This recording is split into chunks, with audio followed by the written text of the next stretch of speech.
Namah Shivayeti Shivam Prapadye, Shiva Prasideti Shivam Prapadye, Shivat Paranneti Shivam Prapadye, Shivohamasmiti Shivam Prapadye.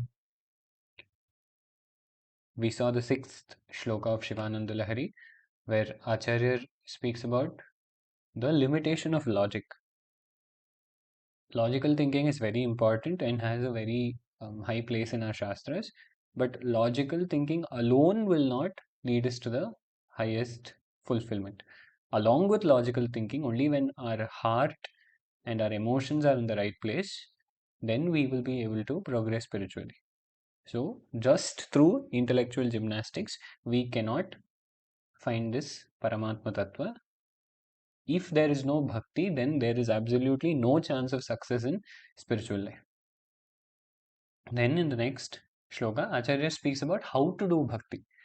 He says, Manaste padabje nivasatu vachastotra bhanito karau chabhyarchayam shrutirapi katha karnana vidhau tavadhyane buddhirnayana yugalam murti vibhave paragranthan kairva paramashiva jane paramataha.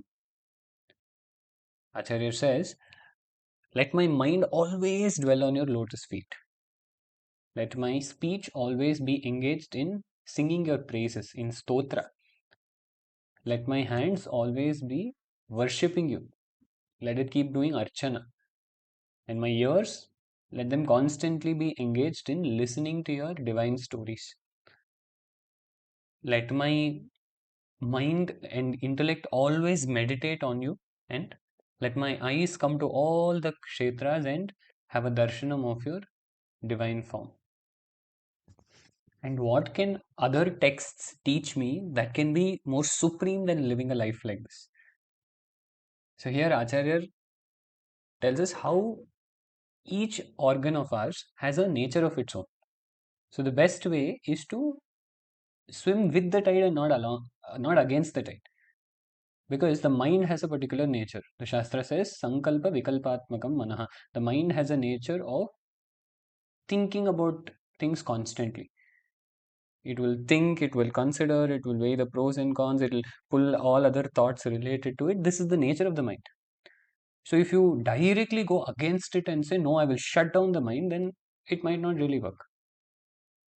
But instead, if you give it something to think about, if you give it the lotus feet of Parameshwara to think about, then it will happily think about his lotus feet, and that will help you progress spiritually. In the Gita, Bhagavan says, सदृशं चेष्टते स्वस्याः प्रकृतेर्ज्ञानवानपि प्रकृतिं यान्ति भूतानि निग्रहः किं करिष्यति. Even a person who has jnanam behaves according to his prakriti, his own nature. And it is an unwritten rule that beings follow their own nature. So nigrahah kim karishyati, Bhagavan asks. What is the possibility of restraint achieving anything? What can restraint even do? Because there is something called basic nature that we cannot change. We can alter it, we can try to channelize it, but beyond a point, the basic nature of certain things cannot be changed. We cannot make a mango tree give us apples, nor can we make an apple tree give us mangoes. It's just not possible. There are certain things which are not possible. So, Bhagavan says, don't even try to control it. And the approach of bhakti is always not trying to control it, but channelizing in such a way that through the very nature of these sense organs, you transcend them. Just by using them, you transcend them. So what should we do? Manaste padabje nivasatu vachastotra phanito. With our speech, instead of speaking all worldly nonsense, we should try as much as possible to speak only about Bhagavad Vishaya. Because this Vak is a very, very powerful Shakti. In fact, when you speak continuously for a very long time, you will notice that you will feel very, very tired. If you speak continuously for 1.5 hours or 2 hours, anyone who has been into teaching knows this, that you will feel very, very tired because that Vak Shakti is very powerful and it should not be wasted in speaking about worldly things. So, what should we do? We cannot keep quiet. If we could just keep quiet and stay in mauna and dhyana, then there is no problem at all. But the problem is we cannot do it. We want to keep speaking about something. The mouth cannot be kept inactive. You have to give it something to speak. So let it speak about Bhagavan. Let it do Nama Japa. Let it do Parayana of all these granthas. Karocha Bhyarchayam. With our hands, what should we do? We always keep worshipping Bhagavan. Because the hands also have a nature, they want to keep doing something. In Tamil, to scold someone, also there's a phrase that is generally used, Kaiya vechindu chumma iru, which means don't keep fidgeting with something, don't keep messing things up with your hands, just keep quiet, don't do anything. Because doing is so closely associated with our hands that we want to keep doing something with our hands. So because our hands are like that, because we cannot be quiet, give it something to do, and that is puja. And Sri Rudra Prashnam says, Ayam me hasto Bhagavan, Ayam me Bhagavattaraha. This hand that is doing Abhishekam to Bhagavan, it is Bhagavan himself. Ayam me Bhagavattaraha. It is actually one step above Bhagavan. Because when you're doing Abhishekam to the Shivalinga, the hand is on top and Parameshwara is on the bottom. So that those hands that do Archana of Parameshwara is getting such a high status simply because of how they're being used. The hands that are being used for the worship of the Lord, they get such a high status. That's why they say when we take prasada, we have to take it from the hands of the person who has done puja, and there is so much mahima if they give it because those hands have performed puja. Why do we take prasadam from Acharya Purushas when we go to meet them? It is because they are giving it with the hands that have done so much puja to Parameshwara. So that itself is spiritually charged. And Shrutirapi Katha Karnana Vidhu. With his ears, always worried about what the other person is doing, what person in the next house is doing. There's one very beautiful shloka in Chanakya Niti where a person is going in the forest.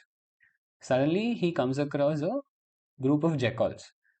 Now, we don't know who has told him this. They probably meant bear, but this person pretends to be dead, thinking that if he pretends to be dead, the jackals won't harm him.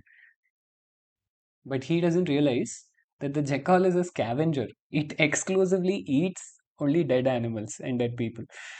So the jackals, the mother jackal and the rest of the jackals come while this person is pretending to be dead.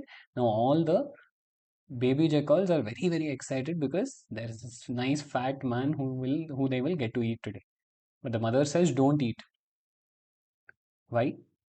हस्तौ दानविवर्जितौ श्रुतिपुटौ सारस्वतद्रोहिणौ नेत्रे सज्जनसङ्गनेन रहिते पादौ न तीर्थं गतौ अन्यायार्जितवित्तपूर्णमुदरं गर्वेण तुङ्गं शिरः रे रे जम्बुकमुञ्ज सहसा नीचं सुनिन्द्यं वपुः.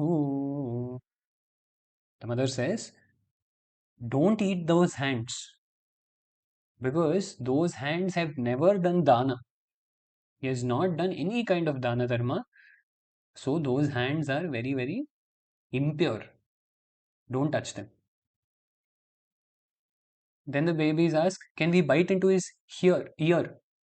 And she says, no. Shrutiputo sarasvatadrohino. His ears are those ears which have done injustice to Saraswati Devi, because while Saraswati Devi is available to us in the form of Shastras, she is available to us in the form of this Jnanopadesham. Without listening to that, he has been listening to all kinds of Lokavarta. He's always interested in what's going on in the next house. He's always interested in, listening to gossip about others. He's always interested in things like this. So with those years, what he has been doing is he has been betraying Saraswati Devi all these days because she has given you years to listen to this Jnanopadesham and become free from samsara.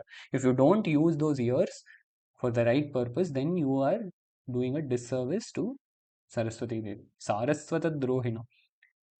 Then with those eyes, forget going to Sadhu Sangha. He has not even seen sadhus with those eyes. He has not even had a darshanam of those sadhus with his eyes, always watching movies and watching TV shows, and this is how he wastes his time. So don't even go near those eyes. Padavuna tirthangato. With those legs of his, he has not once thought of going on a tirtha yatra. He has not once thought of doing giri pradakshinam, or not once thought of doing pradakshinam even at a temple. So those legs are very, very impure. Don't touch them. Then the babies see he has a huge stomach, nice big fat stomach. They think, okay, even if we ignore all the other parts of the body, if this stomach we can eat, then that itself will fill our stomachs. But she says, Anyayarjita vitta purna mudaram. That stomach is full of food that has been bought using money earned through anyaya. Through dishonest means, he has earned money, and with that money, he has bought all this food and he has eaten it, and he's sitting with such a big fat stomach. So don't even think about touching it. Garvena tungam shiraha. His head is lifted so high because of his arrogance, because of his garva and pride. So if you bite into his head, those impurities will come to you also. Re re jambuka munja munja sahasa neecham sunindyam vapuhu. This kind of body is not fit for eating. It is very, very impure. It is very, very nicha, the most inferior. So imagine if you are not living a spiritually conducive life, even a scavenger doesn't want to touch your body.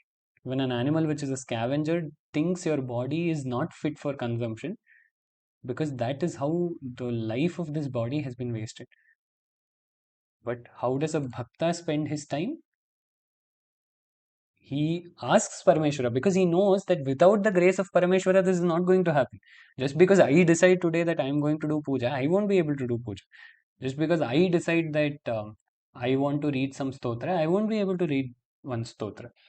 I remember this incident where I think a few years back on Deepavali, I decided, okay, it was Naraka Chaturdashi, so I decided to read the Adhyayam of Bhagavatam which speaks about Narakasura Vadha, since it's Naraka Chaturdashi. And I thought I know basic Sanskrit, I've read Bhagavad Gita and other granthas. So I can just pick it up and read it. It's what is the big deal? It's Bhagavatam, I know Sanskrit, I can just pick it up and read it. This was the kind of attitude with which I opened the book. But then I didn't know at that time that the Sanskritam in Bhagavatam is slightly more complicated. It's not as simple as other granthas. Then barely by the time I finished reading 10 lines, I couldn't proceed further because I was barely able to pronounce the words correctly. So what I did, I just read the next uh, bit or the rest of the Adhyaya in English, and I finished reading the Charitra, closed the book and kept it. After that, I didn't even attempt to read Bhagavatam. Then one day my guru asked me to read it. He sent recordings, and slowly over time, initially I used to first listen to his recording, then along with it read it, and only when I got that Guru Anugraha, I was able to start reading it. Until then, with my own garva, when I tried to read Bhagavatam, it just didn't happen. So, any form of upasana, when you try it with your own garva and you think, I can do it, you know what all I have achieved in life, it's possible for me, that garva does not work here.